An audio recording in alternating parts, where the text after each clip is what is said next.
Hello everyone, आज चाहिँ म हजुरहरूमा यसो म बाहिर हिँड्दा के मेकअप गर्छु त भनेर देखाउन गइरहेको छु साथीहरू। यसो फर्स्ट अफ अल म सबैभन्दा पहिले सिरम लगाउँदैछु है। यो चाहिँ नेपालबाट मेरो प्यारी मायालुले पठाइदिएको सिरम लगाएँ सबैभन्दा पहिले मैले चाहिँ। होइन साथीहरू, सिरम लगाएर मजाले फेसलाई मसाज जस्तै गरेर फेसमा लगाएँ। त्यस पछाडि मैले मोइस्चराइजर लगाएँ। यो पनि मलाई मेरो मायालुले नै पठाइदिएको नेपालबाट। सो मैले मोइस्चराइजर पनि लगाएँ मजाले।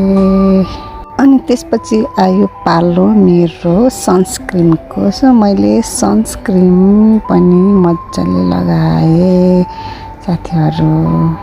सो साथीहरू, फाइनली मैले सनस्क्रिन पनि लगाइसकेँ साथीहरू। सनस्क्रिन लगाउँदा त कालो छाला पनि गोरी गोरी पो देखिँदो रहेछ हो। हेर्नुहोस् त, म त काली छु तर सनस्क्रिन लगाएर त गोरी गोरी पो देखेँ। ओहो, काली मान्छेहरू पनि राम्रै हुँदो रहेछ अलिअलि यसो लिपपोत गर्दा त, होइन त साथीहरू।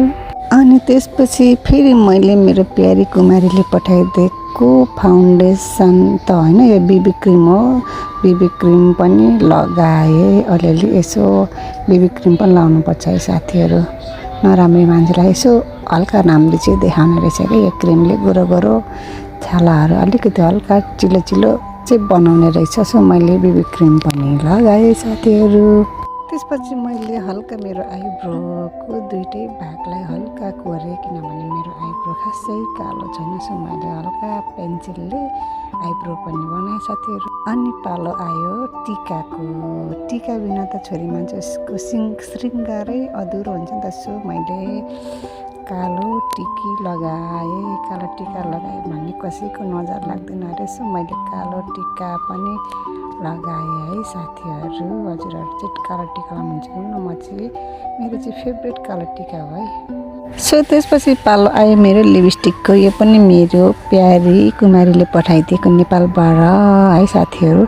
खासै रातो छैन, ठिक्क ओठमा मिल्ने कलरको छ। सो मलाई एकदमै मन पर्यो उसले पठाइदिएको। मैले लिपस्टिक पनि लगाएँ साथीहरू।